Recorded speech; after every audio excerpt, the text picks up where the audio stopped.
जिलाध्यक्ष जी मुख्यमंत्री जी को ज्ञापन दिया, क्या समस्या है? कपिल जी, हमारा संगठन भारतीय किसान अम्बावता किसान, जनमानस, गरीब लोगों की जन समस्याओं को लेकर के हमेशा सरकार से मांग करता रहा है और हमेशा लड़ाई लड़ता रहा है। लेकिन खेद की बात यह है कि ये वर्तमान सरकार है, ये किसान विरोधी सरकार, ये हम लोगों की कोई बात को नहीं सुनती है और अन्य किसानों की समस्या का समाधान करती है। ये सरकार लोक लाभनी योजना लेकर के और किसानों के लिए लेकर के आती है, लेकिन किसानों को ऐसा कोई भी फायदा नहीं होता है।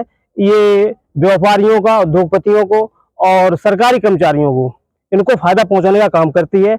इनके जो ऑफिस में बैठे जो अधिकारी हैं वो भ्रष्टाचार में इतने बढ़ गए हैं कि उनकी ऐसी योजना है, लोक लाभनी योजना है, वो आम जनता के लिए कोई भी फायदेमंद नहीं है। तो वो अपना भ्रष्टाचार में बहुत ज्यादा बढ़ चुके हैं। तो इसी मांग को लेकर के हमारा भारतीय किसान अम्बावता 5 सूत्री ज्ञापन जिलाधिकारी महोदय को दिया है।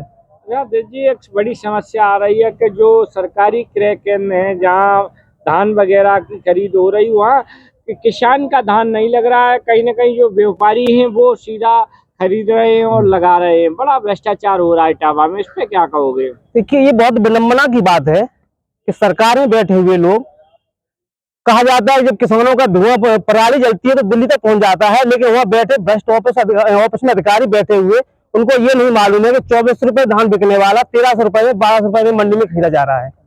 ठीक, और उस धान को खरीद करके किसान के पास कोई धान नहीं है, वो धान को खरीद करके सीधा सीधा व्यापारियों का धान ले रहे हैं क्रय केंद्र पर, सीधा आ रहा है ट्रक लोड होकर के, पक्का धमकांटा होकर के आ रहा है। न उसका मोर्चर देखा जा रहा है, उसमें कितनी नमी है, कितना धूल, कितना मिट्टी है, कोई नहीं देखो, कोई उनके लिए मानक नहीं है। और किसानों के लिए मानक दिखा करके उसे 1-2% जैसे किसान के पास रखा है 10-20 कुंटल, तो लेकर के जात उनको नहीं खरीदते, कहते आपके में नमी है, आपके में धूल है, आपका अच्छा नहीं है, मानक के विपरीत है आपका, तो उनका तो नहीं लेते हैं। और व्यापारियों का कैसा भी सड़ा गला हो, हर तरीके का उनका लेते हैं।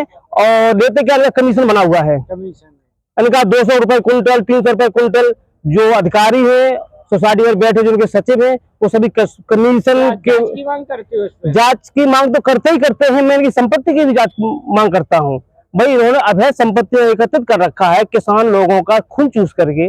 जो किसान खेतों में दिन और रात मेहनत करता है, रात दिन पानी लगाता है, महंगाई में खेत में पैसा में निवेश करता है, तो घाटे का सौदा हो रहा है। यदि किसान किसी खेत में किसान करने के लिए 50,000 उसने निवेश किया, उसने लागत लगाई, तो उसको 15-20 हजार रुपए से ज्यादा नहीं मिल रहा है। अतः किसानों का घाटा की सौदा है। और ऐसे भ्रष्ट जो किसानों का खून चूस रहे हैं, ऐसे अधिकारियों की हम तो मांग करता हूं कि इनकी संपत्ति की जांच हो, जो भ्रष्ट अधिकारी हैं उनकी।